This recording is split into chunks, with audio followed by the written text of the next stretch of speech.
اللہ وبرکاتہ۔ الحمدللہ نحمده ونستعینه ونستغفره ونؤمن به ونتوکل علیہ ونعوذ باللہ من شرور انفسنا ومن سیئات اعمالنا من يهد اللہ فلا مضل له ومن يضلل فلا هادی له ونشهد أن لا إله إلا الله وحده لا شريك له ونشهد أن محمدا عبده ورسوله أرسل بالحق بشيرا ونذيرا وداعيا إلى الله بإذنه وسراجا منيرا اللهم صل على محمد وعلى آل محمد كما صليت على إبراهيم وعلى آل إبراهيم إنك حميد مجيد اللهم بارك على محمد وعلى آل محمد كما باركت على إبراهيم وعلى آل إبراهيم إنك حميد مجيد۔ سامعین محترم،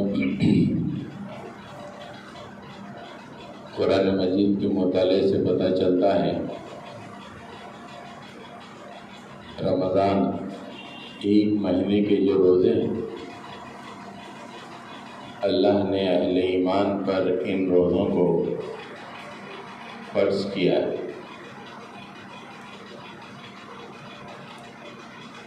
اور رمضان جیسے انگریزی ایک محاورہ ہے پریکٹسنگ مسلم، وہ کیسا بھی ہو مسجد میں 5 نماز پڑھ لے روزہ رہ لے، ہی پریکٹسنگ مسلم ہے۔ رمضان کوئی پریکٹسنگ مسلم بنانے کے لیے نہیں آتا ہے، بلکہ رمضان ایک مومن کامل، ایک مومن حقہ بنانے کے لیے آتا ہے۔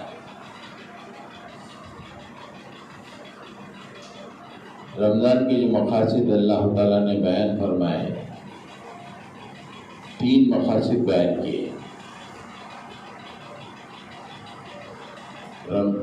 رمضان کی فرضیت کی جو پہلی آیت ہے اس میں اللہ تعالیٰ نے فرمایا لعلکم تتقون یا ایھا الذین آمنوا کتب علیکم الصیام کما کتب علی الذین من قبلکم لعلکم تتقون۔ اس کے بعد کی آیت کے اختتام پر 2 اور مقاصد بیان کیے گئے ہیں۔ اس کے بعد کی آیت ہے شہر رمضان الذی انزل فیہ القرآن، اس کے اختتام پر اللہ تعالیٰ نے فرمایا وَلِتُكْمِلُوا الْعِدَّةَ وَلِتُكَبِّرُوا اللَّهَ عَلَى مَا هَدَاكُمْ وَلَعَلَّكُمْ تَشْكُرُونَ۔ یہاں پہ 2 مقاصد۔ دوسرا مقصد کیا ہے؟ لِتُكَبِّرُوا اللَّهَ عَلَى مَا هَدَاكُمْ، اللہ نے جو ہدایت تم کو دی ہے اس ہدایت پر اللہ کی کبریائی کا اعلان کرو۔ اور تیسرا مقصد ہے لعلکم تشکرون، تاکہ تمہارے اندر شکر گزاری پیدا ہو۔ اگر رمضان کے ذریعے سے یہ 3 مقاصد حاصل ہوتے ہیں تو یہ کامیاب رمضان ہے۔ ہم جو رمضان گزار رہے ہیں وہ ایک پریکٹسنگ مسلمان کا رمضان ہے، اس کے اندر کوئی روح نہیں،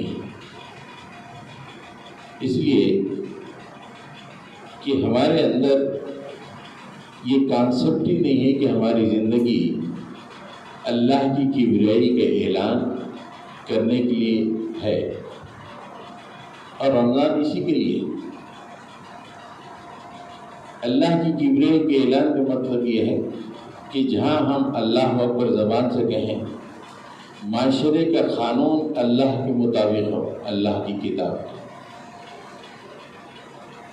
منڈیاں اللہ کی کتاب کے مطابق چلے، تجارت اللہ کی کتاب کے مطابق چلے، ایوان اللہ کی کتاب کے مطابق چلے۔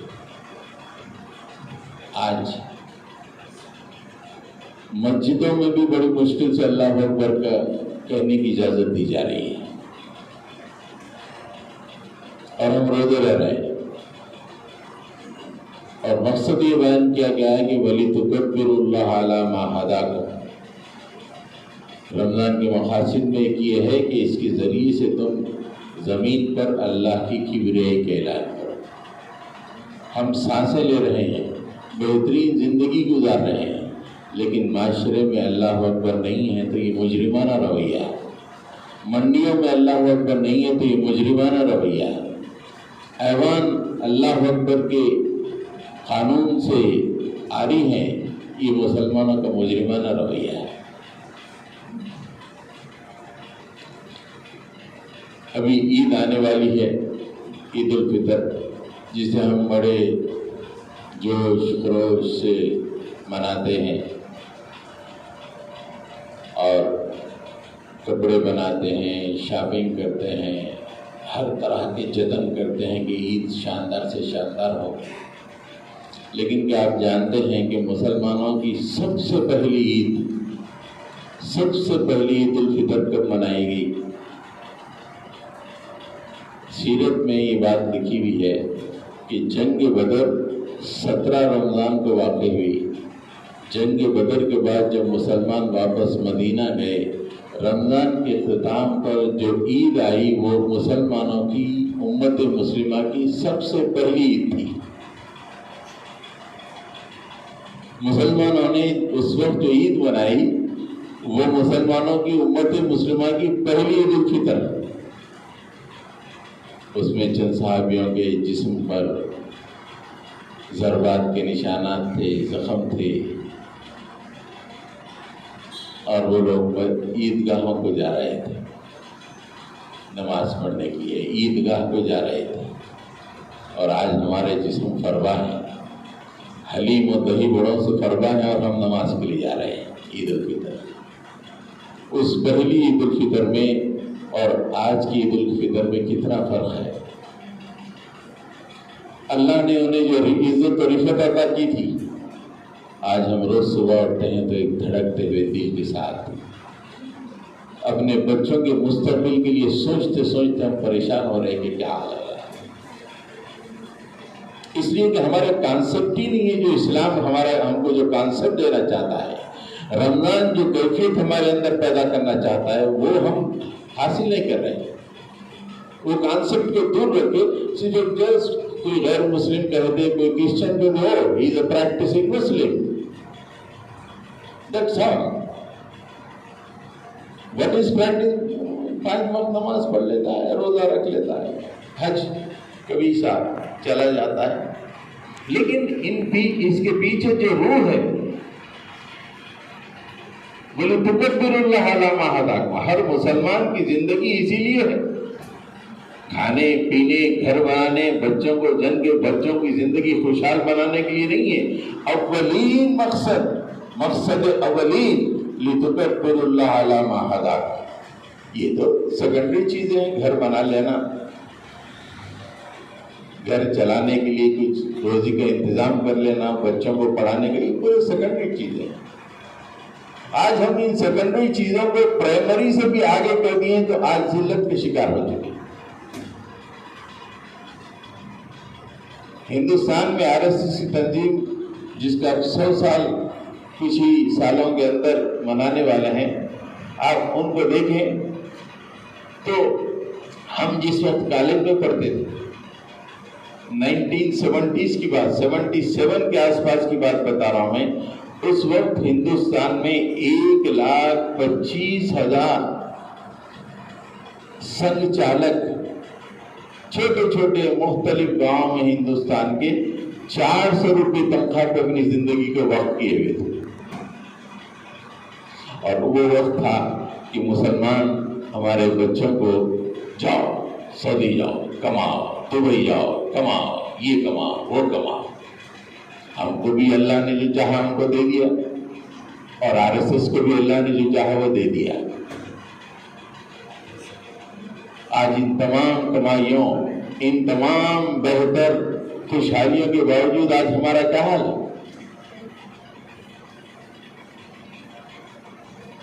حضرت گرامی، وہ کیسا رمضان ہوگا جس میں اللہ کے نبی صلی اللہ علیہ وسلم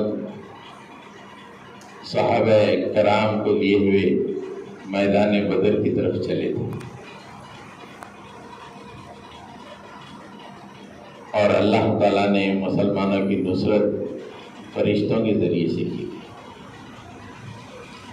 چونکہ محترم عبدالجبار صاحب نے اس کی تھوڑی سی تاریخ بھی بیان کرنے کی بات کہی ہے، تو میں چاہوں گا کہ کچھ تاریخی حقائق بھی اس کے آپ کے سامنے پیش کروں۔ یہاں آ جائیے سب، یہاں پہ بھی کچھ کرسیاں ہیں،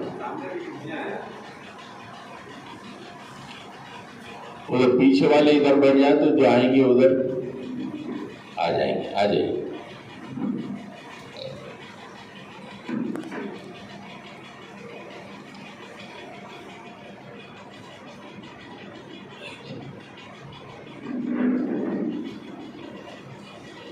ہاں، تو عرض یہ تھا کہ اللہ کے نبی صلی اللہ علیہ وسلم مکے میں 13 سال آپ نے دعوت کا کام کیا۔ غار حرا سے آپ نیچے اترے، جہاں پہ اقرأ بسم ربک الذی کی 5 آیتیں آپ کو پڑھائی گئیں۔ اس کے بعد سے پہلے 3 سال آپ نے خاموش تبلیغ کا کام کیا، لوگوں سے ملتے اور لوگوں کے سامنے اللہ کی دعوت کو پیش کرتے۔ جتنے اچھے لوگ تھے سعید ہوئے، تقریباً 25-30 کی تعداد میں، کچھ روایت میں 40 تک کا ہے کہ رسول اللہ کے قریب تشریف لائے۔ ایک نیوکلیس بن گیا، ایک نیوکلیس، اس لیے کہ جب کبھی بھی کوئی کام کرنا ہو تو ایک فرد واحد نہیں کرتا، اس کے لیے کچھ لوگوں کی ضرورت ہوتی ہے، ایک نیوکلیس کے بننے کی ضرورت ہوتی ہے۔ 3 سال کی خاموش کوششوں سے 40 لوگ متاثر ہوئے اور اسلام کے دائرے میں شامل ہو گئے۔ اس کے بعد اللہ تعالیٰ نے کہا کہ اب فَافْدَعْ بِمَا تُؤْمَرُ وَأَعْرِضْ عَنِ الْجَاهِلِينَ، اب تم اس پیغام کو ببانگ دہل لوگوں کے سامنے پیش کرو۔ اللہ کے نبی صلی اللہ علیہ وسلم نے کوہ صفا پر، خانہ کعبہ میں اور حج کے موقع پر لوگوں کے سامنے اس پیغام کو پیش کیا۔ دیکھتے دیکھتے لوگ مخالفت کرنا شروع کر دیے، بے انتہا مخالفت شروع ہو گئی۔ لوگ آپ کو طعنے دینے لگے۔ قرآن کریم میں تمام باتیں اللہ نے درج کر دی ہیں۔ لوگوں نے آپ کو مجنون قرار دیا، لوگوں نے آپ کو ساحر قرار دیا، لوگوں نے آپ کو رشتوں کو کاٹنے والا قرار دیا۔ ایک مکے میں بھونچال سا پیدا ہو گیا، اور جب حق کسی بات پہ مانتا نہیں ہے، اپنا کام جاری رکھتا ہے، تو الٹیمیٹلی ہوتا یہ ہے کہ اہل باطل ظلم کو ابھراتے ہیں۔ جیسا ظلم آج ہم چیدہ ہندوستان کے مختلف علاقوں میں دیکھ رہے ہیں، جبکہ 25 کروڑ کی آبادی، وہاں پہ صرف چند 100 مسلمان بھی نہیں پورے۔ ان کی زندگیاں کون اچک لے گا، ان کی زندگی کو کون کہاں مار دے گا، کون کہاں پریشان کرے گا، صبح و شام اندیشے لائے۔ بے انتہا ظلم ہوا۔ اللہ کے نبی صلی اللہ علیہ وسلم نے اہل ایمان کو ملک حبش ہجرت کی دعوت دی۔ کچھ مسلمان چلے گئے ہجرت کر کے حبشہ۔ اللہ کے نبی صلی اللہ علیہ وسلم مکے میں اسی دعوت کو عام کرنے لگے۔ پھر وہ وقت بھی آیا کہ کفار مکہ نے مل کر یہ طے کیا کہ اس کا سوشل بائیکاٹ کر دیا جائے، ان سے کوئی لین دین نہ کیا جائے، ان سے شادی بیاہ نہ کیا جائے۔ ان سے ملاقات نہ کی جائے، ان سے دوستی اور رواداری نہ کی جائے۔ باضابطہ اس کا معاہدہ لکھ کر خانہ کعبہ کی دیوار پہ لگا دیا گیا۔ اب آپ دیکھیں ہندوستان میں بھی جو حالات اس وقت ہیں، گوشت کی دکانیں بند کر دی جا رہی ہیں، چھوٹے موٹے تجار تاجر جو 1000-2000 کے مالیے سے اپنا کاروبار کرتے ہیں، منڈیوں کو ان بندیوں کو الٹ کے پھینک دیا جا رہا ہے۔ مکے میں اس سے خطرناک حالات۔ حضرت ابو طالب نے اس معاہدے کے بعد رسول اللہ کو اور مسلمانوں کو اور بنی عبد المطلب کو شیب ابی طالب میں لے کر قیام فرمایا۔ 3 سال تک یہ قیام رہا۔ 3 سال کی جو حالات ہیں وہ بیان نہیں کر سکتے۔ ہم تو کھانے کے دسترخوان پہ سب کچھ ہونے کے باوجود پھر پوچھتے ہیں کہ دہی بڑے ہے نہیں ہے آج۔ یہ ہمارا مزاج ہے، ہم روزداروں کا مزاج ہے۔ کیا وہ آج حلیم نہیں آئی گیا؟ سب کچھ ہے کھانا، پھر بھی ایک نیا آئٹم ہم چاہتے ہیں۔ یہ ہمارے روزے ہیں۔ شیب ابی طالب کے واقعات ایسے ہیں کہ کئی دن تک صحابہ کرام کو کھانے کے لیے کھانا نہیں ملتا۔ روایت میں آتا ہے کہ ایک دفعہ ایک صحابی بھوک سے بے حال ہو کر باہر نکلے، انہیں کھانے کے لیے کچھ نہ ملا۔ وہاں پہ چمڑے کا ایک تسمہ تھا، اس کو جلا کے اسے راکھ بنا کے پانی میں گھول کر اسے پی لیا۔ کیا ہے؟ وہ بھی مسلمان، ہم بھی مسلمان۔ ایسا ایک دن ہم بتا سکتے ہیں اللہ کو کہ مالک ایسا ایک دن ہمارا بھی ہے؟ ہم تو بڑے بڑے حلیم، بریانیاں، مندیاں، پلاٹر یہ پیش کریں گے، ہے یا نہیں؟ دل پہ ہاتھ رکھیں۔ آپ کیا میں بھی، سننے والے بولنے والے تمام یہی تو پیش کریں گے؟ اور وہاں سے وہ بھی آئیں گے کہ مالک دیکھیے اتنے دن کی بھوک کے بعد مالک میں نے چمڑا گھول راکھ بنا کے پی لیا، یہ صرف تیری محبت کے لیے، کسی اور چیز کے لیے نہیں، تیرے اسلام کے لیے مالک۔ 3 سال بہرحال گزرے، معاہدہ کسی طرح تفصیل کی گنجائش نہیں ہے، اس لیے فوکس جنگ بدر ہے۔ 3 سال کے بعد مکے میں اور شدید مخالفت ہو گئی، اس لیے کہ مکے کے سرداروں کو موقع کھانی پڑی کہ ان کا معاہدہ ٹوٹ گیا۔ تو اللہ کے نبی صلی اللہ علیہ وسلم نے اس وقت قصد کیا کہ اب مکے کے باہر جا کر اس پیغام کو پیش کیا جائے۔ تو روایت میں آتا ہے کہ اللہ کے نبی اس وقت تقریباً ہر قبیلے کو دستک دیے، ہر قبیلے کے پاس گئے اور ان سے مطالبہ کیے کہ میں آپ کے پاس آنا چاہتا ہوں، آپ اپنے طرف سے میری حمایت کیجیے، میری نصرت کیجیے تاکہ پیغام عام ہو جائے۔ 1 یا 2 قبیلے جو کنڈیشنل تائید کی، اس میں سے ایک قبیلہ بنو زمرہ، اس نے کہا کہ ٹھیک ہے، اگر آپ کہ ہم سپورٹ کریں گے آپ کو حکومت مل جائے گی، لیکن اگر آپ کے انتقال کے بعد حکومت ہمارے اندر واپس آ جائے گی، منتقل ہو جائے گی۔ رسول اللہ نے کہا کہ یہ تو اللہ کے ہاتھ میں، میرے ہاتھ میں۔ اس نے کہا کہ پھر ہم آپ کو سپورٹ نہیں کریں گے۔ پورے قبیلے والوں نے کہا کہ نو سپورٹ، کوئی سپورٹ نہیں۔ آج نہ لوئر عدالتوں سے مسلمانوں کو سپورٹ ہے، نہ ہائر عدالتوں سے مسلمانوں کو سپورٹ ہے، کہیں سے سپورٹ نہیں۔ وہ دور دیکھیے کہ کوئی قبیلہ اللہ کے نبی کی اس پیشکش کو مانا نہیں، سب نے ٹھکرا دیا، نہیں آپ ہمارے پاس نہیں رہ سکتے۔ طائف کا واقعہ بھی اسی زمانے کا ہے، روم پہ کھڑے کر دینے والا واقعہ۔ 10 بعثت نبوی میں اللہ کے نبی صلی اللہ علیہ وسلم انہی حالات سے دوچار تھے مستقبل تاریخ دکھائی دے رہا تھا.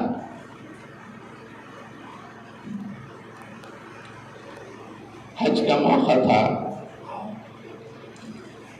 اچانک 6 لوگوں سے، یثرب کے 6 لوگوں سے آپ کی ملاقات ہوئی. یثرب یعنی مدینہ. 6 لوگوں سے ملاقات ہوئی. آپ صلی اللہ علیہ وسلم نے ان کے سامنے دین اسلام کو پیش کیا اور کہا کہ میں اللہ کا آخری نبی ہوں. پھر وہ لوگوں نے اسلام قبول کیا، چلے گئے. حج کے بعد جانے کے بعد اگلے سال یثرب سے اپنے ساتھ 12 لوگوں کو لے کے آئے، پورے 12 لوگ. اور وہ لوگ عقبہ کی گھاٹی میں، جہاں جو لوگ حج کو گئے ہیں، جہاں بڑا شیطان بولتے ہندوستان میں جمرۃ الکبیرہ، وہاں جہاں کنکریاں مارتے ہیں، اس کے دامن میں اللہ کے نبی صلی اللہ علیہ وسلم نے ان 12 لوگوں سے ملاقات کی. 12 لوگ اسلام قبول کیے. انہوں نے مطالبہ کیا کہ ہم کو اسلام سکھانے کے لیے، سیکھنے کے لیے اور لوگوں تک دعوت پہنچانے کے لیے کسی سفیر کو ہمارے ساتھ روانہ فرمائیے. اللہ کے نبی صلی اللہ علیہ وسلم نے حضرت مصعب بن عمیر کو آپ کے ساتھ کیا. مصعب بن عمیر ان کے ساتھ گئے اور صبح شام اس بستی میں، یثرب کی بستی میں آپ نے دین کے پیغام کو عام کیا. 2 بڑے بڑے قبیلے تھے، اوس و خزرج. آپ کی کوششوں کی وجہ سے مکے کا بہت بڑا سواد اعظم اسلام قبول کیا. اوس کے، خزرج کے قبیلے کے کئی لوگ اسلام میں، دائرہ اسلام میں داخل ہو گئے. ان قبیلوں کے سردار بھی داخل ہو گئے. اس کے آگے پھر حضرت مصعب بن عمیر واپس تشریف لائے. رسول اللہ صلی اللہ علیہ وسلم کو پوری داستان سنائی. اللہ کے نبی صلی اللہ علیہ وسلم بڑی خوشی کا اظہار فرمائے. پھر جب حج کا زمانہ آیا تو مدینے کے 72 لوگ حج کی قصد سے رسول اللہ سے ملاقات کرنے کے لیے تشریف لائے اور بیت عقبہ کی گھاٹی میں پھر سے ملاقات ہوئی. بالکل خاموشی سے رات کے اندھیرے میں ایک معاہدہ طے ہوا. اس میں یہ بات ہوئی کہ ہم اپنی مالوں، جانوں اور بیوی بچوں سے کی زیادہ آپ کو چاہیں گے اور ان تمام کے باوجود ہر طرح سے آپ کو جان بچانے کے لیے ہم سب کچھ قربان کر دیں گے.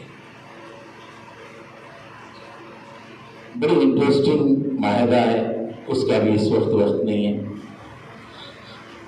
پھر یہاں پر جب اس طرح کے معاہدے کی اطلاع، حالانکہ بہت خاموشی سے یہ واقعہ ہوا تھا، لیکن اس کی اطلاع مکے میں پھیل گئی تو مکے والوں نے طے کیا کہ یہ معاملہ پھیلتا ہی جا رہا ہے مکے سے باہر.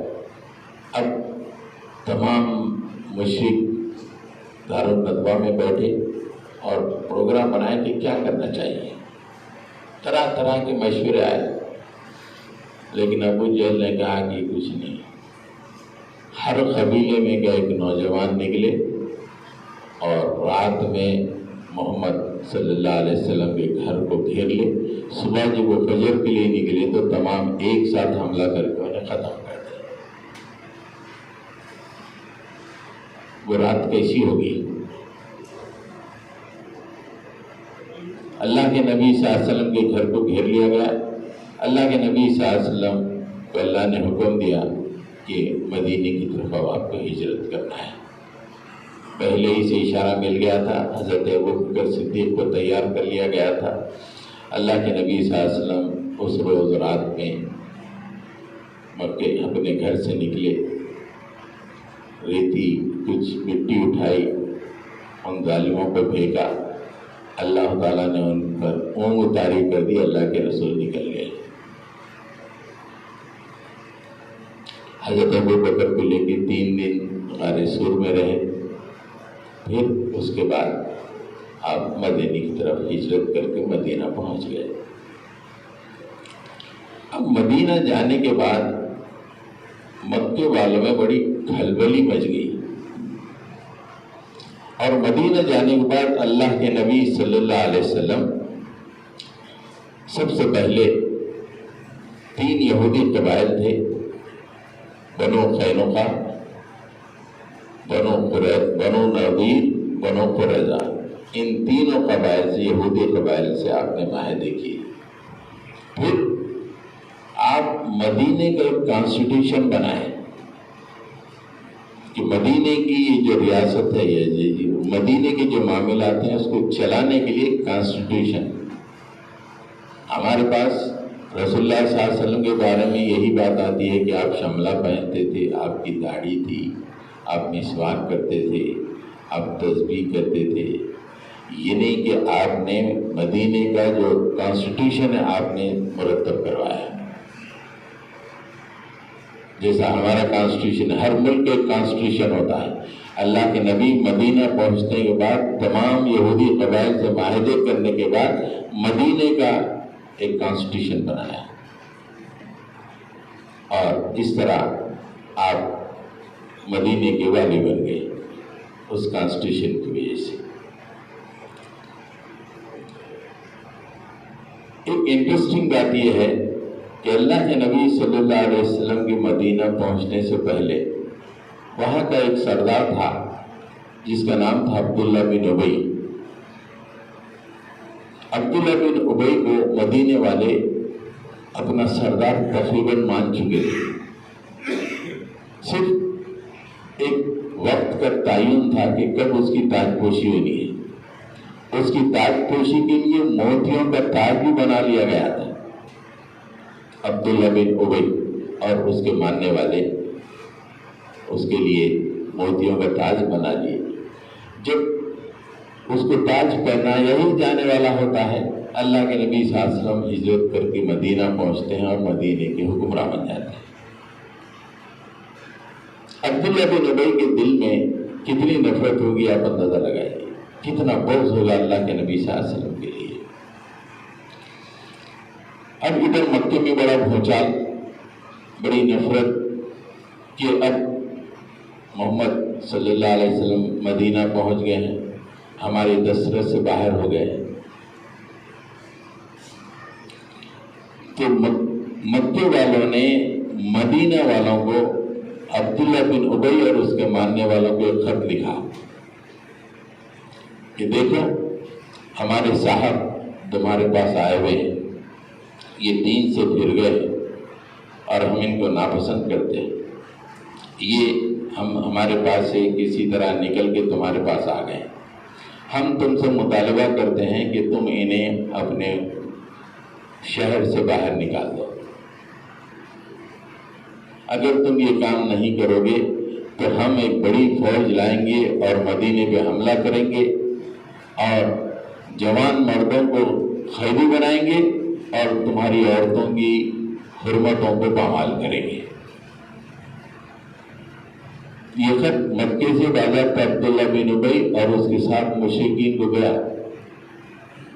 کہ ہمارا مطالبہ ہے کہ محمد صلی اللہ علیہ وسلم ان کو مدینے سے نکال دو، اگر نہیں تو اس کے لیے تیار ہو جاؤ کہ ہم ایک بہت بڑی فوج لے آئیں گے اور تم پہ حملہ کریں گے، اور جو مرد مقابلے میں آئیں گے ہم انہیں قید کر لیں گے اور جو عورتیں ہیں ان کی حرمتوں کو پامال کر دیں گے۔ عبداللہ بن ابی کو شے ملی، وہ اور اس کے ساتھی، اس وقت تک وہ اسلام قبول نہیں کیا تھا، اسلام قبول کر کے وہ منافق قرار پایا، لیکن جب تک مشرکی تھا۔ ادھر مکے والوں کی جب شے ملی تو پورے کے پورے لوگ جمع ہوئے، جمع ہو کے پروگرام بنانے لگے کہ بھئی مکے والوں کے مطالبہ ہے کہ ہم کو کچھ کرنا ہے۔ تو جو ہی اللہ کے نبی صلی اللہ علیہ وسلم کو پتا چلا کہ عبداللہ بن ابی اس کے ساتھیوں کے ساتھ میٹنگ کر رہا ہے، اللہ کے نبی صلی اللہ علیہ وسلم فوری وہاں پہ پہنچے۔ آپ سیرت اگر پڑھ کے دیکھیں گے تو سیرت میں بیشتر موقع پر اللہ کے نبی صلی اللہ علیہ وسلم، جو انگریزی محاورہ ہے نپ ان دا بڈ، یعنی کلی پھول ہونے سے پہلے ہی کاٹ دو، اگر معاملہ بڑھ جائے تو اپنی دسترس سے آگے ہو جائے گا۔ اللہ کے نبی صلی اللہ علیہ وسلم بنفس نفیس خود عبداللہ بن ابی اور اس کے ساتھیوں کے پاس پہنچے اور ان سے مخاطب کیا کہ کیا تم لوگ سوچ رہے ہو؟ تم چاہتے ہو جو مکے والے تم کو جو نقصان پہنچانا چاہ رہے ہیں اس سے کہیں زیادہ نقصان تم اپنے ہاتھوں سے اپنے آپ کو پہنچاؤ گے؟ کیا تم اپنے بھائیوں کے خلاف لڑو گے؟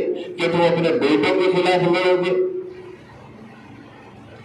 یہ باتیں سن کے عبداللہ بن ابی کے ساتھی ان کے ہاتھ پیر شل ہو گئے، خاموش بیٹھ گئے، معاملہ رفع دفع ہو گیا۔ قبیلے اوس کے بڑے سردار حضرت سعد بن معاذ اسی زمانے میں ایک دفعہ عمرے کے لیے مکہ گئے۔ مکے کا ایک بہت بڑا سردار تھا امیہ بن خلف، اس کے مہمان تھے، اچھے دوستانہ تعلقات تھے، یہ یہاں کے سردار وہ وہاں کے سردار۔ امیہ بن خلف سعد بن معاذ کو لیے ہوئے حرم پاک پہنچا عمرہ کرانے کے لیے، تو اچانک ابو جہل سے اس کی ملاقات ہو گئی۔ ابو جہل بڑے غصے میں تھا، سعد بن معاذ سے کہا کہ تم نے ہمارے صاحب کو اپنی جگہ پناہ دی ہے، اگر تم امیہ بن خلف کے ساتھ نہیں ہوتے تو تم خیریت کے ساتھ اپنے گھر واپس نہیں جا سکتے تھے۔ حضرت سعد بن معاذ نے کہا اگر تم مجھے خانہ کعبہ کے طواف سے روکو گے تو ہم بھی دیکھیں گے کہ تمہارا تجارتی قافلہ مدینے کے قریب سے کیسے گزرتا ہے۔ یہ سگنلز مل رہے تھے اللہ کے نبی صلی اللہ علیہ وسلم کو۔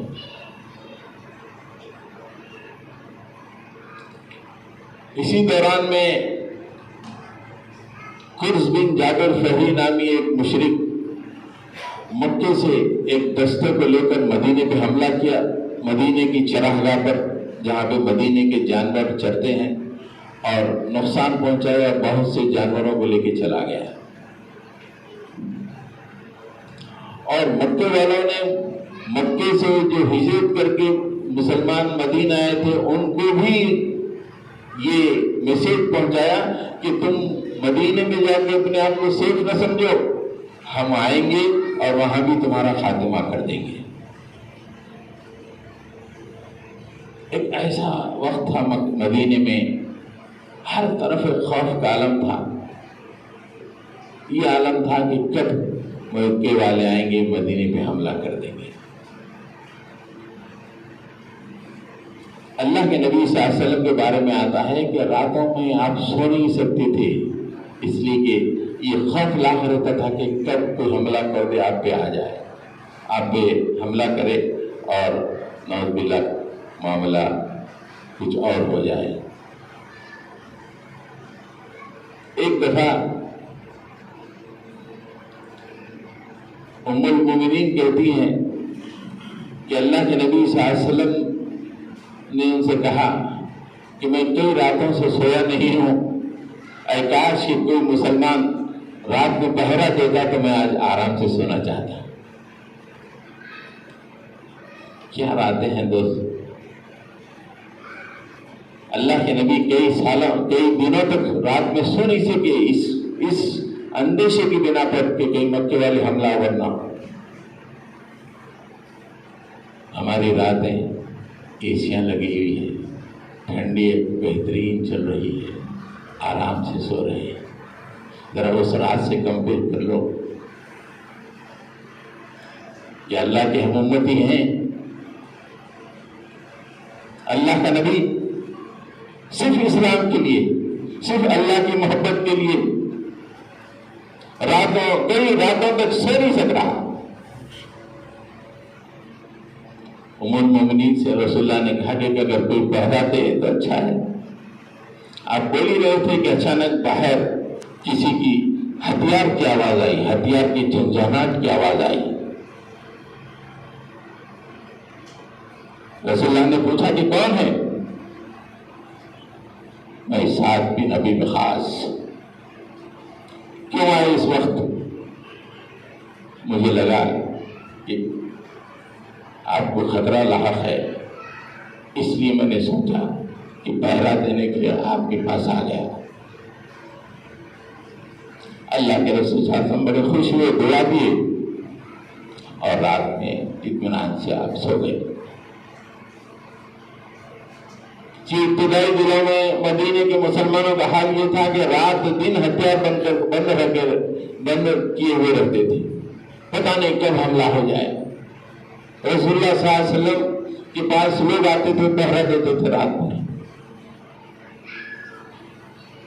یہاں تک کہ ایک دن اللہ کے نبی صلی اللہ علیہ وسلم اپنا چہرہ حجرے سے باہر نکال کے فرمایا کہ لوگوں اب آپ جا کے اپنے اپنے گھروں میں آرام کرو، اللہ تعالیٰ نے ذمہ لے لیا ہے میرے بچاؤ کا. واللہ یعصمک من الناس، اللہ نے آیت نازل کی، اللہ تعالیٰ لوگوں کے کرتوتوں سے تم کو بچا لے گا. یہ حالات تھے مدینے کے. اس میں ادھر عبداللہ بن ابی اور اس کے ساتھی مشرک، پھر یہودی قبیلے، پھر مدینے مکے کے طرف سے الٹیمیٹم. اس موقع پہ اللہ کے نبی صلی اللہ علیہ وسلم نے ایک زبردست اسٹریٹجی بنائی اور وہ اسٹریٹجی تھی افینسو اسٹریٹجی تھی. حالانکہ کچھ نہیں تھا. ٹو پرانگ، یعنی دو باتیں تھی اسٹریٹجی. انگریزی میں کہیں گے تو ٹو پرانگ اسٹریٹجی. ایک اسٹریٹجی آپ نے کی کہ مدینے کے قرب و جوار کے جتنے قبیلے ہیں ان سے معاہدہ کیا جائے. معاہدے تین طرح کے ہوتے تھے. ایک فرینڈشپ ٹریٹی، دوستانہ حلیفانہ معاہدہ. دوسرا نان الائنمنٹ، نہ بھائی تم ہمارا ساتھ دو نہ مدینہ مکے والوں کا ساتھ دو، کسی کے ساتھ مت دو. تیسرا یہ عدم جنگ، نو وار پیکٹ، آپ کے ہمارے درمیان کوئی جنگ نہیں ہوگی. جتنے قرب و جوار کے قبائل پھیلے ہوئے تھے تمام سے اللہ کے نبی صلی اللہ علیہ وسلم نے ایک پہلی اسٹریٹجی کی طور پہ ان سے معاہدے کرنے شروع کیے. یہ ہے حکمت نبوی جس کا عشر اشیر بھی ہم تک نہیں پہنچا. ہمارے پاس صرف یعنی وہ بھی کرنا ثواب کا ہی کام ہے، صرف دفنوں سے اوپر کپڑے پہننا، زلفیں چھوڑنا، داڑھی چھوڑنا، وہی سنتیں ہیں ہمارے پاس.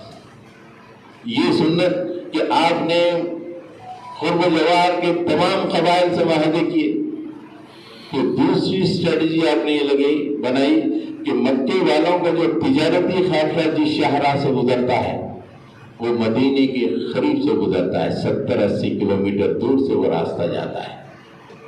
وہ عالمی شاہراہ تھی تجارتی، ادھر شام سے ہوتے ہوئے، مکے سے ہوتے ہوئے مدینے کے قریب سے یمن تک چلے آتی تھی. وہ شاہراہ اس وقت انٹرنیشنل شاہراہ تھی. اس وقت کی دنیا کی پورا تجارتی سفر اسی شاہراہ سے ہوا کرتا تھا. سامان یمن پہ آتا تھا، یمن پہ جہازوں کے ذریعے سے در چین تک آیا تھا، اور چین اور مختلف دوسرے علاقوں سے پھر سامان ہوتے ہوئے یمن سے ہوتے ہوئے پھر شام کی طرف.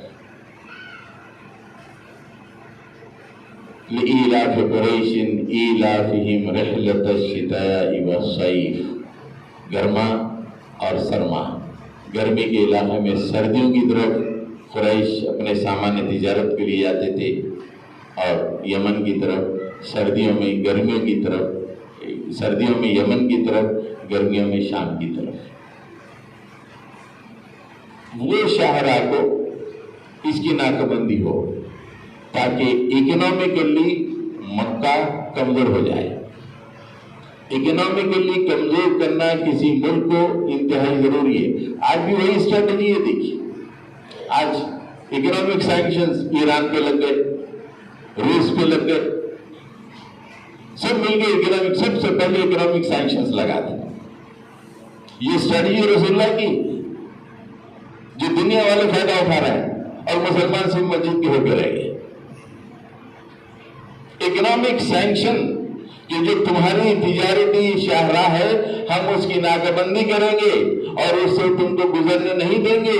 تم ہماری جانوں کے پیاسے ہو اور ہمیں آرام سے مدینے میں رہنے نہیں دینا چاہتے ہو اور ہم پہ حملہ آور ہونا چاہتے ہو.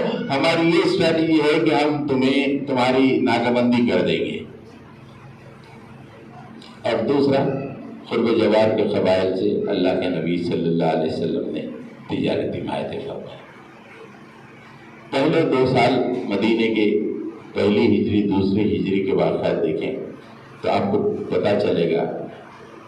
پہلی ہجری میں 3 سریہ یعنی وہ مہم جس میں اللہ کے رسول شامل نہیں ہوتے، کسی صحابی کو کمانڈر بنا کے بھیج دیتے ہیں. غزوہ وہ مہم جس میں اللہ کے نبی صلی اللہ علیہ وسلم بنفس نفیس شامل ہو جاتے ہیں.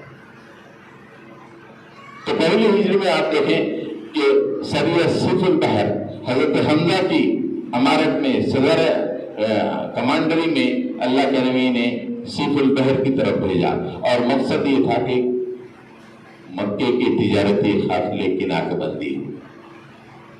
پھر اس کے چند دن بعد سریہ رابغ آج بھی ہے، جدہ سے تھوڑی اوپر جائیں گے تو ساحلی علاقہ ہے رابغ، وہاں پہ بھیجا جا کے وہاں پہ قافلہ جا رہا ہے اس کی ناکہ بندی کرو. حضرت عبید اللہ بن حارث کو اس کا کمانڈر بنایا. پھر اسی تیسرا سریہ خراب، اس کے لیے اسی ناکہ بندی کے لیے حضرت سعد بن ابی وقاص کو کمانڈر بنا کر 60 لوگوں کا جتھا دیا، جاؤ اس شاہراہ کی ناکہ بندی کرو اور ہم کو اس کے حالات بتاؤ. جب دوسری ہجری میں اللہ کے نبی صلی اللہ علیہ وسلم بنفس نفیس ان مہمات میں شامل ہوئی. غزوہ ابوا، اللہ کے نبی صلی اللہ علیہ وسلم غزوہ ابوا تک پہنچے. وہاں پہ قبیلہ تھا، قبیلہ بنو زمرہ، اس سے آپ نے نان الائن معاہدہ کیا. بولے نہ تم مکے والوں کے ساتھ دو نہ ہمارا ساتھ دو، تم خاموش رہو. اسے غزوہ ابوا یا غزوہ بدان بھی کہتے ہیں. اس کے بعد غزوہ بواد پیش آیا. اللہ کے نبی صلی اللہ علیہ وسلم مہاجرین کے جتھے کے لیے ہوئے. اطلاع ملی تھی کہ مکے سے قافلہ نکل رہا ہے. آپ نے اس کا ناکہ بندی کے لیے اس کا پیچھا کیا. اور پھر غزوہ صفوان، ابھی میں نے آپ کے سامنے عرض کیا تھا، قرز بن جابر فہری مدینے پہ حملہ کر کے مدینے کی چراگاہ سے اونٹوں اور جانوروں مویشیوں کو لے کے چلا گیا تھا. اللہ کے نبی صلی اللہ علیہ وسلم چند صحابہ کو لے کے اس کا تعاقب کیے، بہت دور تک صفوان کے علاقے تک تعاقب کیے، لیکن وہ بچ کر چلا گیا. اسے غزوہ صفوان کہتے ہیں. اللہ کا نبی صرف نمازیں سکھانے کے لیے نہیں آیا. نماز اہم ترین چیز ہے. نماز کے بغیر ایک ایمان کا اظہار نہیں ہوتا، ایمان کی تکمیل نہیں ہوتی. لیکن اللہ کے نبی یہ تمام کام کرنے کے لیے آئے نماز کے باوجود.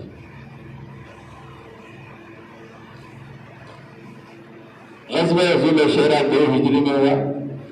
آپ صلی اللہ علیہ وسلم کو پتا چلا کہ ابو سفیان ایک زبردست مال تجارت لیے ہوئے ملک شام کی طرف جا رہا ہے.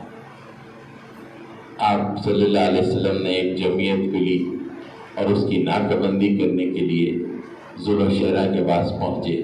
پتہ چلا کہ آپ کے پہنچنے سے ایک دن پہلے ہی وہ وہاں سے آگے چلا گیا تھا. اب جب یہ واپس آئے گا، یہ تو مکے سے جا رہا تھا، جب یہ واپس آئے گا تو جنگ بدر واقع ہوتی ہے۔ 2 ہجری میں ایک اور اہم ترین سریہ ہوا۔ ارباب مغازی کہتے ہیں کہ اس کے بعد کی جتنی جنگیں ہوئی ہیں ان تمام جنگوں کا دیباجہ یہ واقعہ ہے۔ سریہ نخلہ، عبداللہ بن جہش رضی اللہ تعالیٰ عنہ کو اللہ کے رسول نے کہا کہ 12 ساتھی کو ساتھ دو اور ایک چٹھی دی، خط مہر بند کیا، بولے 2 دن کا سفر کرنے کے بعد کھولنا، اس سے پہلے نہیں کھولنا۔ حکمتیں دیکھیے آپ۔ حکمت یہ تھی کہ اگر خود مکے ہی میں اسے بتا دیا جائے تو مکے والوں کو معلوم ہو جائے گا، مکے والوں کی دوستوں کے ذریعے سے مدینے والوں کو معلوم ہو جائے گا، مدینے والوں کی دوستوں کے ذریعے سے مکے والوں کو معلوم ہو جائے گا۔ اس لیے جب 12 لوگوں کو ایکسکلوسیوٹی بالکل الگ تھلگ ہو جائے، جب خط کھولو معلوم ہوگا کہ کیا مہم کرنا ہے، کیا اسٹریٹجیز ہیں، عقل دنگ رہ جاتی ہے۔ بڑے بڑے کمانڈر جنگ بدر کو دیکھ کر حیرت ظاہر کریں کہ کیا اسٹریٹجیز ہے اس کی۔ ہم تو خالی کھا پی کے زندگی گزارنے والے ہیں، لیکن جو لوگ میدان حرب سے تعلق رکھتے ہیں، جو جنرلز ہیں بڑے بڑے، ان کے پاس بہت بڑا موضوع ہے جنگ بدر۔ ہمارے پاس تو سیرت، سنت، نماز، ذکر، تسبیح، بس یہی، لیکن میدان حرب سے تعلق رکھنے والوں کے پاس جنگ بدر ہے، رسول اللہ کی سیرت، یہ ہے اسٹریٹجی سے۔ 2 دن کے بعد جب خط کھولا گیا تو پتا چلا کہ مکہ اور طائف کے درمیان وادی نخلا پر قیام کرو اور مکے والوں کی نقل و حرکت پہ نگاہ رکھو اور ہم کو اس کی اطلاع دے دو۔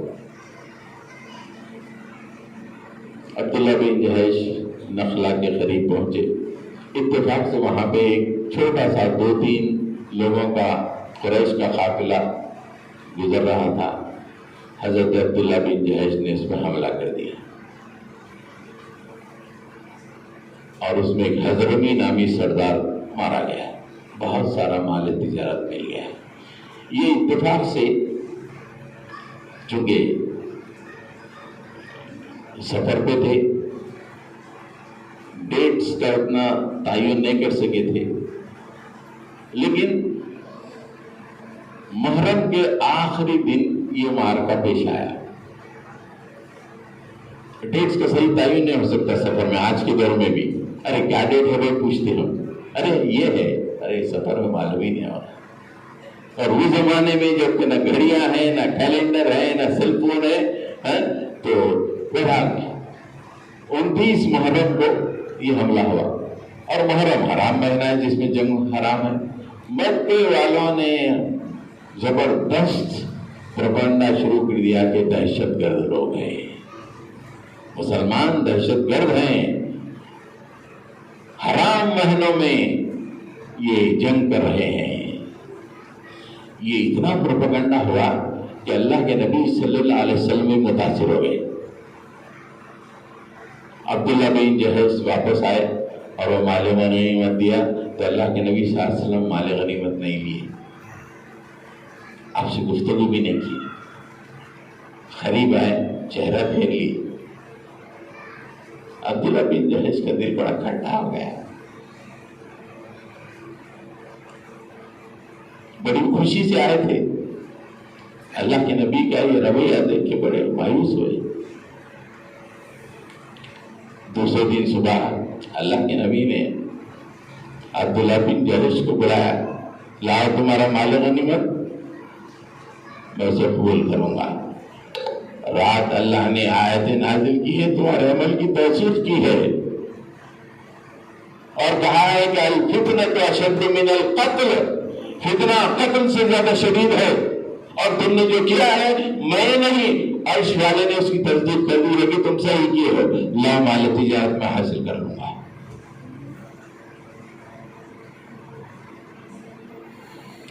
یہ جو آج دہشت گردی کے لیبل لگے ہوئے لگتے ہیں، یہ اسی زمانے سے ہے، اس کی تاریخ، اور یہ صرف یہ تمام حالات اسلام کی سربلندی کے لیے جدوجہد کرنے سے ہی ٹھیک ہو سکتے ہیں، اس کے سوا کوئی دوسرا راستہ ہی نہیں۔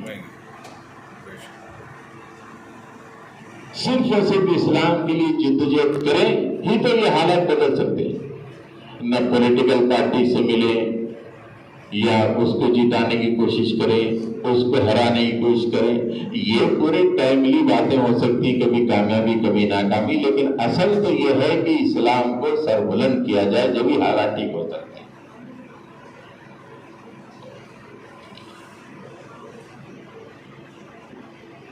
اب مکے والوں میں ایک ہیجان پیدا ہو گیا، ان کا ایک بہت بڑا سردار اور مال غنیمت بھی مسلمان لوٹ لیے۔ اب ذو الشارہ کے پاس ابو سفیان جس قافلے کو بچا کر لے گیا تھا رسول اللہ صلی اللہ علیہ وسلم کے جتھے سے، اب وہ شام سے لوٹ رہا تھا۔ اللہ کے نبی صلی اللہ علیہ وسلم ایک ایک لمحے کی خبر رکھتے تھے۔ آپ کو رپورٹس مل رہی تھی کہ ابو سفیان واپس آ رہا ہے۔ آپ نے مہاجرین اور انصار کی ایک جماعت جس کو مدینے سے لے کر آپ باہر نکلے اور کہا کہ ابو سفیان کا قافلہ ملک شام سے لوٹ رہا ہے، اب اس کی ناکہ بندی کرنا ہے۔ مدینے سے باہر نکل کر جب لوگوں کی تعداد دیکھی تو کل تعداد 313 تھی، مہاجرین بھی تھے، انصار بھی تھے اس میں۔ اللہ کے نبی صلی اللہ علیہ وسلم اس قافلے کی، ابو سفیان کے قافلے کی ناکہ بندی کے لیے بدر کے مقام پہ جا کے آپ نے قیام فرمایا۔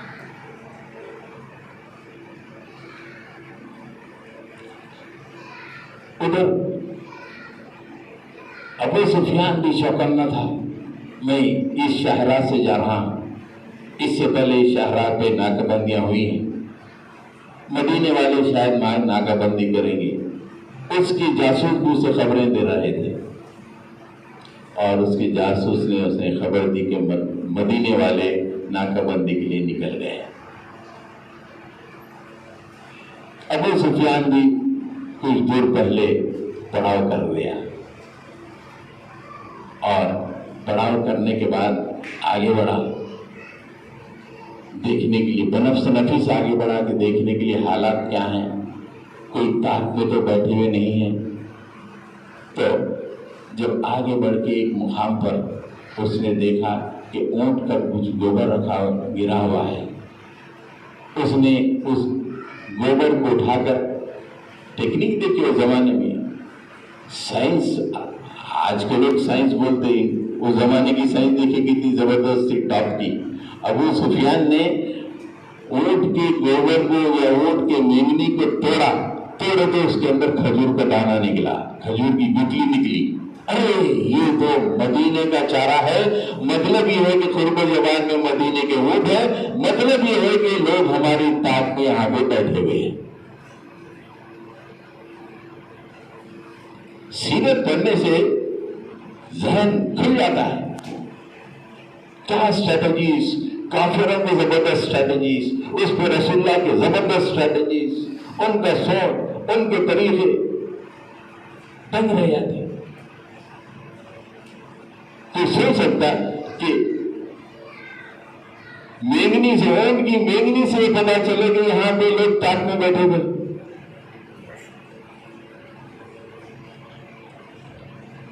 سرکمسٹینشل ایویڈنس بولتے اس کو۔ تو جب اسے پتا چل گیا کہ امکان ہو گیا کہ یہاں پہ ہیں، تو فوری اپنے قبیلے کی، اپنے قافلے کی طرف گیا، ایک زمزم نامی شخص کو ایک چٹھی لکھی اور کہا کہ جا کے مکے میں اعلان کر دو کہ محمد اپنے جتھے کے ساتھ میرے قافلے کا تعاقب کر رہے ہیں۔ اور وہ زمزم مکہ پہنچا اور اپنے اونٹ پر یا گھوڑے پر کھڑا ہو کر اپنے کپڑے پھاڑ کے اس نے کہا کہ یہ حالات ہیں، قافلہ آ رہا ہے، اتنا سر و سامان ہے، اور محمد صلی اللہ علیہ وسلم اس کے تعاقب میں ہے۔ مکے والوں میں ہیجان پیدا ہو گیا، یہ کیسے ہو سکتا ہے؟ آنن فانن میں مکی کے نوجوان تیار ہو گئے کہ اس وقت سبق سکھانا ہے، پوری طرح سبق سکھانا ہے۔ 1000 فوج مکے سے نکلی بدر کی طرف، مدینے کی طرف نکلی۔ ادھر ابو سفیان نے دیکھا کہ یہ شاہراہ کی ناکہ بندی ہے، اس لیے وہ شاہراہ کو چھوڑ کر رائٹ سائڈ سمندر کی طرف چلا گیا۔ سمندر کی ساحل سے ہوتے وہ نرغے سے نکل کر چلا گیا، اور جانے کے بعد اس نے مکے والوں کو یہ کہلا بھی بھیجا کہ ہم لوگ اب نرغے سے نکل گئے ہیں، فکر کرنے کی کوئی بات نہیں۔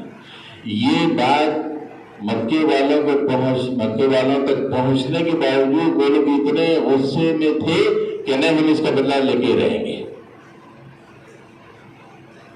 حالانکہ کچھ لوگوں نے مخالفت کی، بھئی جس قافلے کو بچانا چاہ رہے تھے تو بچ گیا، نہیں ہم اس کو ابو جہل بلا کے نہیں، ہم بدلہ لے رہے تھے۔ اللہ کے نبی صلی اللہ علیہ وسلم کو اطلاع مل رہی تھی کہ 1000 کا فوج مکے سے نکل چکی ہے، اور ادھر ابو سفیان کا قافلہ ہے۔ اللہ کے نبی صلی اللہ علیہ وسلم نے مشورہ فرمایا، اس لیے کہ تجارتی قافلہ ہے اور ایک بڑا لشکر جرار آ رہا ہے، اور اللہ کے نبی صلی اللہ علیہ وسلم کے دل میں یہ تھا کہ لشکر جرار سے مقابلہ کرنا چاہیے، اس لیے کہ اگر اس وقت یہاں سے مقابلہ نہ کریں، ہو سکتا ہے کہ مدینے پہ حملہ کر کے مدینے کو تہس نہس کر دیں، اس لیے یہی پر ان کو روکنا بہتر ہے۔ اسٹریٹجی میں کیا، اگر یہاں سے اگر جنگ نہ کر کے وہ قافلہ چلا گیا، آپ ہی واپس آئے، تو مکے میں غصے میں بھرا ہوا جو 1000 کا لشکر وہ آگے بڑھ کے مدینے میں حملہ کرتا اور مدینے کی پیسفل لائف کو برباد کر دیتا، مسلمانوں کو ختم کرتا، اس لیے اس کو یہیں پہ روکنا بہتر ہے۔ اللہ کے نبی یہ سوچ رہے تھے، لیکن صحابہ کرام سے مشورہ طلب کر رہے تھے کہ اب کیا کریں۔ اللہ کے نبی صلی اللہ علیہ وسلم نے جب پوچھا کہ لوگوں مشورہ دو، حضرت ابوبکر صدیق نے کہا کہ آپ جو کہیں ہم اس کے لیے تیار ہیں۔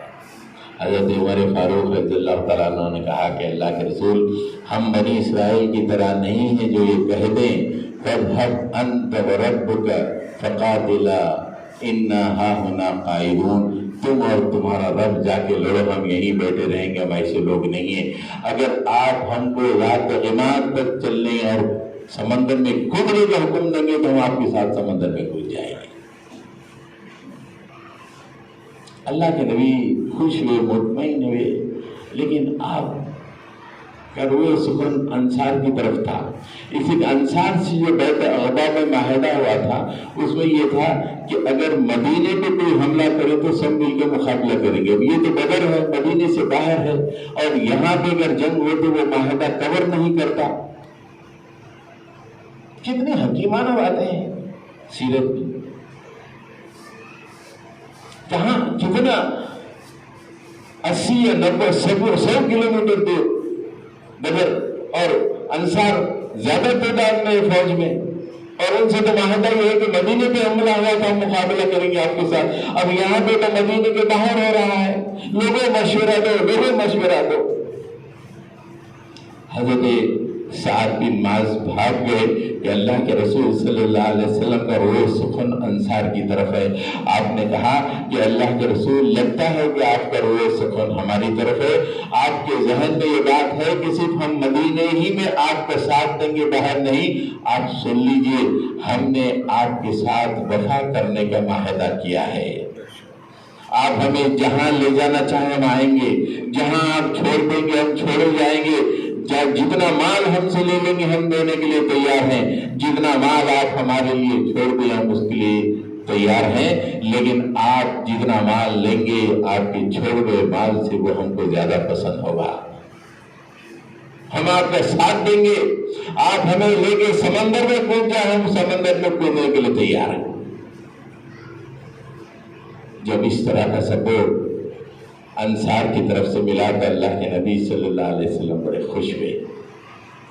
آپ نے کھوج کرنے کا حکم دیا. میدان بدر میں پہنچے. میدان بدر میں پہنچنے کے بعد آپ نے ایک جگہ پڑاؤ کیا. ایک صحابی رسول اللہ صلی اللہ علیہ وسلم سے پوچھتے ہیں کہ اللہ کا نبی، کہ اللہ نے آپ کو یہاں پہ پڑاؤ کرنے کا حکم دیا ہے یا آپ نے خود یہاں پہ پڑاؤ کیا ہے؟ رسول اللہ نے کہا کہ نہیں، یہ میں نے سوچ کے یہاں پہ پڑاؤ کیا ہے. فرمایا اللہ کے نبی، بہتر ہے کہ آگے جا کر بدر کے بڑے کنویں پر ہم قبضہ کر لیں تاکہ اس پہ قبضہ ہو جائے، اور دوسرے تمام چھوٹے کنویں کو ہم کاٹ دیں اور مکے کے جو کافر آئیں گے ان کو پانی نہ ملے، اس پہ جا کے ہم قبضہ کریں گے. خبیب بن منظر رضی اللہ تعالیٰ عنہ نے یہ مشورہ دیا. کیا قیادت ہے، تو میرے کو مشورہ دیتا؟ ایسا آپ نے کہا ہے خبیب تم نے بڑا بہتر مشورہ دیا ہے، چلو کوچ کرو وہاں پہ جا کے. آج کی لیڈرشپ کوئی مشورہ نہیں، صرف loyalty, only loyalty is required. وہ دینی مدارس کی ہو، وہ سیاسی جماعتوں کی ہو، دے وانٹ اونلی لائلٹی. یا رسول اللہ کی زندگی سے اس موقع پر جب کہ اللہ کا رسول جس کا راز تعلق عرش سے ہوتا ہے، آپ نے کہا اے حباب تمہارا مشورہ بہت بہتر ہے. اس لیے کہ جنگی حکمت عملی کے تحت پانی جو ہے سپلائی لائن میں بڑی اہمیت کا حامل ہوتا ہے. تو اس کنویں پہ آپ نے قبضہ کیا. اللہ کے نبی صلی اللہ علیہ وسلم وہاں پہ اپنی فوجوں کو ترتیب دی. پھر سامنے سے مکے کا لشکر بھی آ کے میدان بدر کی دوسری طرف وہ بھی پڑاؤ کر گئے. چھوٹے موٹے واقعات کو چھوڑا، بڑی لمبی ہے، موٹی موٹی باتیں میں آپ سے عرض کر دوں کہ رات میں اللہ نے بارش برسائی. کوئی چھپر نہیں، کچھ نہیں. اور یہاں پہ ایک اور حکیمانہ بات حضرت سعد بن معاذ نے اس موقع پہ کہا کہ لوگوں دیکھو، ہم لوگ جنگ میں آئے ہوئے ہیں اور مدینے میں ہم سے بہتر لوگ، ہم سے زیادہ رسول اللہ کو محبت کرنے والے موجود ہیں. ہم یہ کام کریں گے کہ ایک ٹیلے پہ رسول اللہ صلی اللہ علیہ وسلم کو ایک چھپر بنا دیں گے تاکہ ہم لوگ ختم ہو جائیں. تو اللہ کے نبی صلی اللہ علیہ وسلم چھپر سے واپس مدینہ جائیں گے تاکہ زیادہ ان کو چاہنے والے ہوں گے وہ ان کے درمیان میں چلے جائیں گے. ہم تو اپنی جانیں دے دیں گے.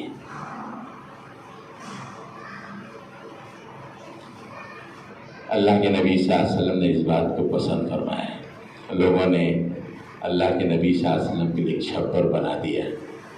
اللہ کے نبی صلی اللہ علیہ وسلم اور حضرت ابوبکر صدیق کو وہاں پہ چھوڑ دیا. ہجرت کے ساتھی ہیں.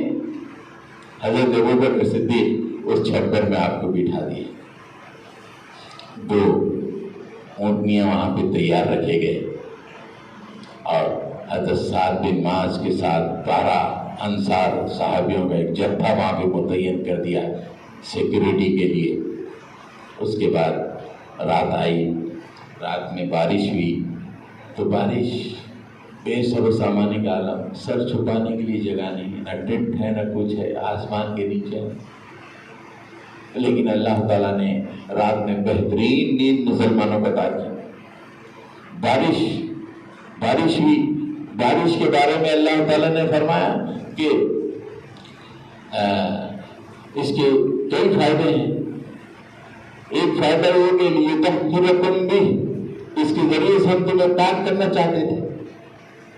روایت میں آتا ہے کہ بارش ہوئی تو صحابہ نے اس ریت میں چھوٹے چھوٹے گڑھے بنا لیے جہاں پہ پانی جمع ہو گیا تاکہ وضو کا کام لیا جائے. لِيُطَهِّرَكُمْ بِهِ، اس لیے بارش دی گئی. وَيَذْهَبَ عَنْكُمُ الرِّجْزَ الشَّيْطَانِ، تمہارے اوپر جو شیطان کی گندگی ہے اسے ہم دور کرنا چاہتے ہیں. اور آخر میں کہا وَيُثَبِّتَ بِهِ الْأَقْدَامَ، تمہارے پیروں کو جمانا چاہتے ہیں اس بارش کے ذریعے سے. آپ اس جنگ کا نقشہ دیکھیں تو پتہ چلے گا، جس طرف اللہ کے رسول نے پڑاؤ کیا تھا اس طرف پوری ریت تھی، پیر دھس جاتے تھے، اور دوسری طرف ریت نہیں تھی، لیکن جب رات میں بارش ہوئی ریت دب گئی، پیر جمنے لگے، اور جدھر ریت نہیں تھی وہاں پہ کیچڑ ہو گیا، لوگ پھسل پھسل کے گرنے لگے۔ لِيُثَبِّتَ بِهِ الْأَقْدَامَ، اللہ کے فیصلوں میں اتنے فائدے ہوا کرتے ہیں، ہم اسی سے رابطہ چھوڑ دیے۔ کیسا ہماری زندگیاں کیسے گزر رہی ہیں سمجھ میں نہیں آ رہا۔ اس سے رابطہ چھوڑ کے ہم زندگی کے لیل و نہار طے کریں، اور اسی طرح بے یار و مددگار۔ بہرحال صبح ہوئی، جنگ کا بگل پھونکا گیا، پہلے مبارزت ہوئی، تفصیل میں نہیں جا رہا ہوں، اس کے بعد مبارزت کے بعد عام حلہ ہو گیا، زبردست جنگ ہوئی۔ اللہ کے نبی صلی اللہ علیہ وسلم اپنے چھپر میں اللہ تعالیٰ کے سامنے سر سجود ہیں۔ فجر کے بعد معرکہ شروع ہوا، اللہ کے نبی صلی اللہ علیہ وسلم بس سجدے میں ہیں، گریہ تاری ہے، بس بول رہے ہیں کہ مالک جس کامیابی کا تو نے وعدہ کیا ہے وہ کامیابی عطا فرما۔ اگر آج میں جن مسلمانوں کو لایا ہوں اس میدان میں، اگر آج یہ ختم ہو جائے مالک، قیامت تک کے لیے تیرا نام لینے والا زمین پر نہیں ہوگا، آج مدد فرما، جو تو وعدہ کیا ہے اسے پورا فرما۔ گریہ تاری ہے، یہاں تک کہ حضرت ابوبکر کہتے ہیں کہ اللہ کے رسول، اللہ نے آپ سے جو وعدہ کیا وہ پورا کرے گا، پورا کرے گا، آپ اتنی کیوں فکر مند ہے، اتنا کیوں گریہ آپ کو تاری ہے؟ جب سورج 11-12 بجے یعنی مطلب کیا ہے 1.25 نیزے کے قریب آ گیا مشرق سے، اللہ کے نبی صلی اللہ علیہ وسلم چھپر سے نیچے اترے، میدان جنگ پہ ایک نگاہ ڈالی، آپ نے کنکریاں اٹھائیں اور میدان جنگ پہ پھینک دیا۔ جو ہی آپ نے کنکریاں پھینکی نقشہ پلٹ گیا، کافر پیٹ پھیر کر بھاگنے لگے، مسلمان ان کا پیچھا کرنے لگے۔ اللہ تعالیٰ نے جنگ میں مسلمانوں کو بڑی کامیابی عطا فرمائی، جس کو اللہ تعالیٰ نے خود کہا یوم الفرقان، یوم التقى الجمعان، زبردست کامیابی عطا فرمائی۔ اس میں 2-4 واقعات ہیں ایمان افروز، اس کی طرف نشاندہی کرنا ضروری ہے تاکہ ہماری ایمان تازہ ہو، ہم بھی دیکھیں کہ ہم کہاں ہیں، کہ ہم واقعی اپنے ایمان میں سچے ہیں، اسلام مغلوب ہے، کھاتے پیتے زندگیاں گزر رہی ہیں، یہ ایمان ہے؟ ہم تو سوچنا چاہیے، اس لیے کہ ہم آج سے 50 سال کے بعد ہم میں سے کوئی نہیں رہے گا دنیا میں، کوئی نہیں رہے گا، سب کو اللہ کے پاس پہنچنا ہے، اور وہاں کیا مل رہا ہے وہ امپورٹنٹ ہے۔ یہاں الحسنات کالنی کا 10 منزلہ مکان بھی کوئی کام نہیں آئے گا، وہاں یہ 20 25 30 سال کچھ آسرا دے دے تو دے دے، اس کے بعد کیا کام آئیں گے یہ مکانات؟ حضرت گرامی اس موقع پر حضرت حارث عبید بن حارث رضی اللہ تعالیٰ عنہ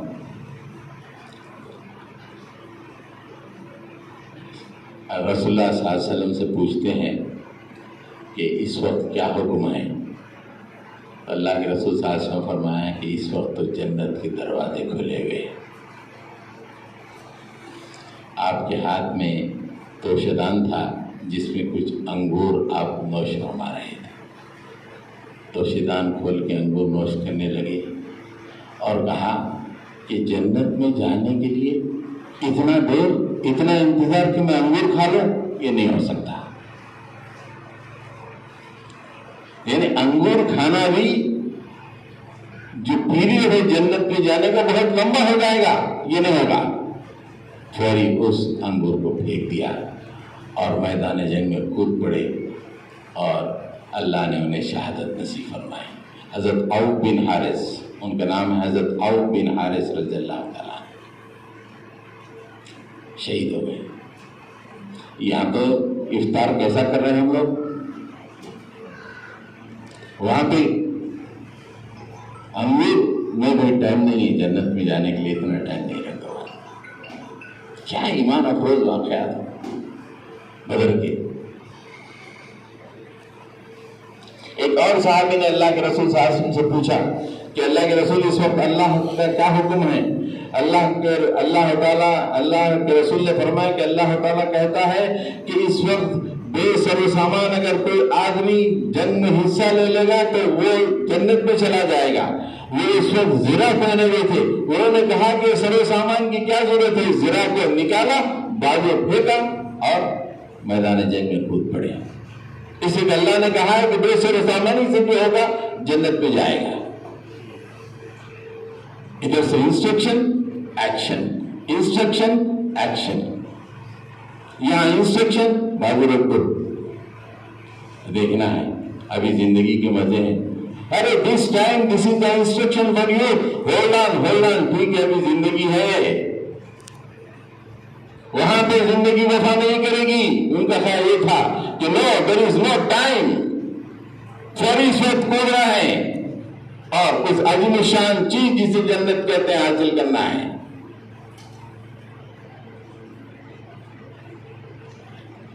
حضرت عبد الرحمن بن عوف کہتے ہیں کہ میں جنگ میں مصروف تھا، 2 بچے تھے۔ عام طور پہ ہم بھی مسجدوں میں ادھر بچوں کو چھوٹے تھوڑا ناگواری دکھتی، کیا بچے ہیں، وہی میدان جنگ میں 2 بچے ناگواری ہوئے پر بچے کیا کرتے ہیں، چچا قریب آ کے پوچھے، چچا ابو جہل انصار کے بچے ہیں، ابو جہل کو نہیں دیکھے تھے، ابو جہل تو مکے کا تھا، چچا ابو جہل کہاں ہیں چچا؟ ارے کیا کریں گے تم ابو جہل کو دیکھے؟ یعنی ہم سنے کہ مکے میں رسول اللہ صلی اللہ علیہ وسلم کو بہت ستاتا تھا، اگر اب مل گیا تو میں اس سے چمٹ جاؤں گا یہاں تک کہ وہ ختم ہو جائے میں ختم ہو جاؤں۔ یہ جو ہی بچے نے کمسن بچے نے یہ بات کہی، دوسری طرف سے پوچھے، چچا ابو جہل کہاں ہے ذرا بتاتے چچا؟ ارے کیا کرو گے؟ نہیں ہم نے سنا مکے میں وہ ظالم رسول اللہ کو بہت ستاتا تھا۔ جب یہ سنے اسی دوران میں ابو جہل کا ادھر سے گزر ہوا، کہا کہ دیکھو یہ سامنے ابو جہل تمہارا شکار جاؤ۔ دونوں اس کو لپ کے تلوار سے اس کے گھوڑے کے پیروں کو انہوں نے مار دیا، گھوڑا زمین پہ گر گیا اور اس کے سر پہ انہوں نے مار دیا، گردن پہ۔ بچے چھوٹے کمزور تھے، پوری طرح مار نہیں سکے، اچھا زور سے نہیں مار سکے لیکن گر گیا۔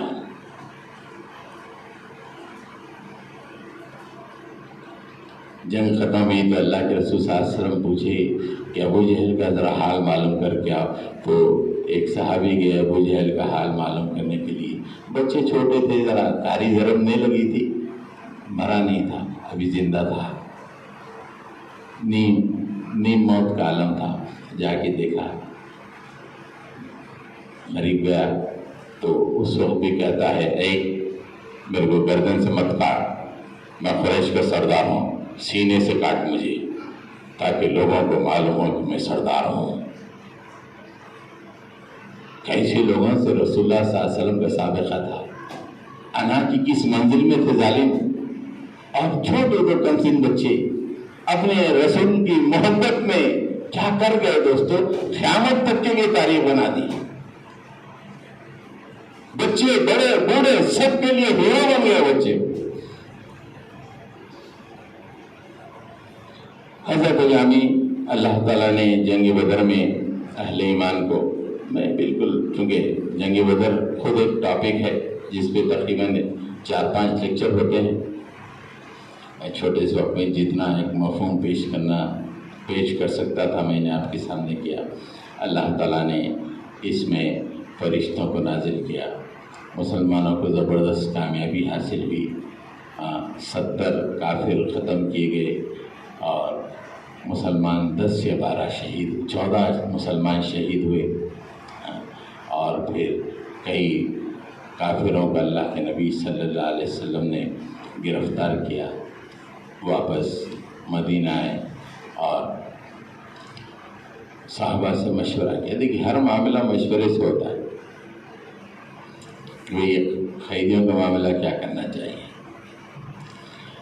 تو 4000 درہم ہر ایک کی رہائی کے لیے مقرر کی، اور جو لوگ نہیں دے سکتے ہیں اس میں پڑھے لکھے لوگ تھے، تو جو مسلمان بچے ہیں ان کو پڑھائیں گے لکھائیں گے 1 سال تک، تو اس کے بعد ان کی رہائی کا کام ہو جائے۔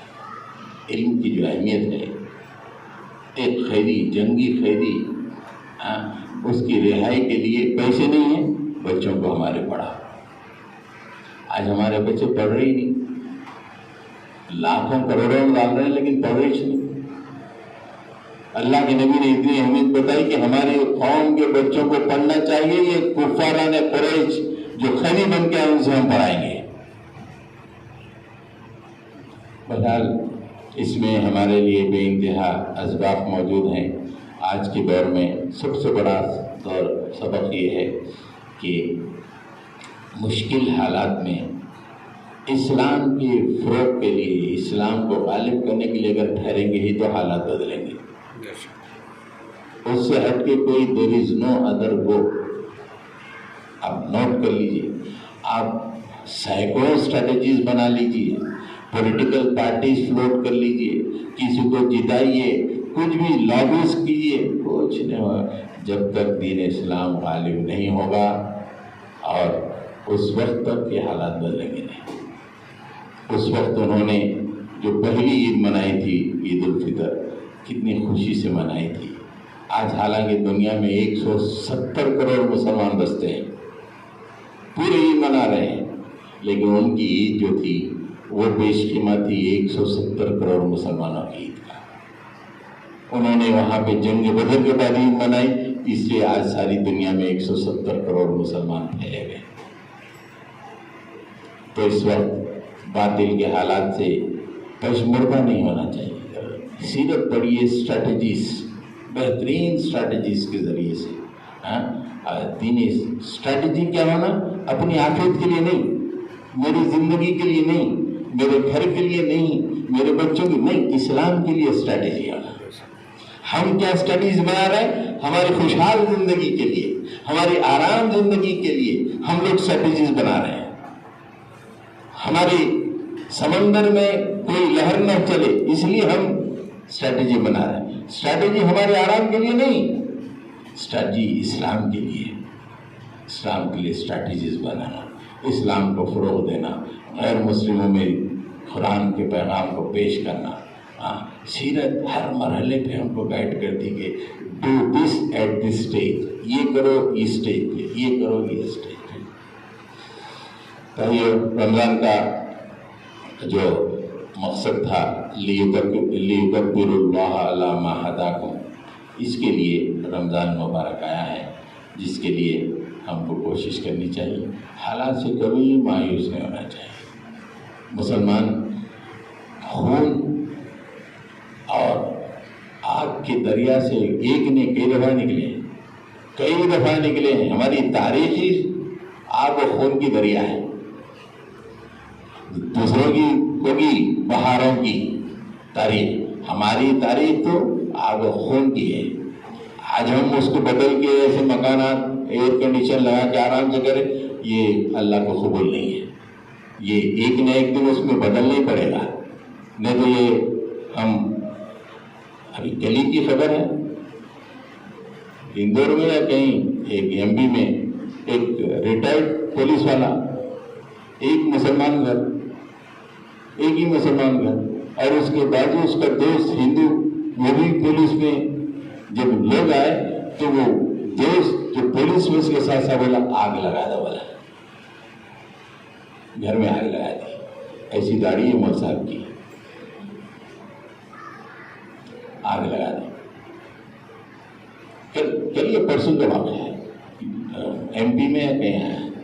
تو یہ جو مکانات ہیں یہ جو ہے یہ اسی حرام کے لیے ہم لوگ اسٹریٹجیز بنائے تو کوئی کام آنے. اللہ نے ہم کو جس کے لیے چنا ہے کنتم خیر امت، وہ اس کے لیے اسلام کے لیے ہم کو اسٹریٹجی بنانا ہے.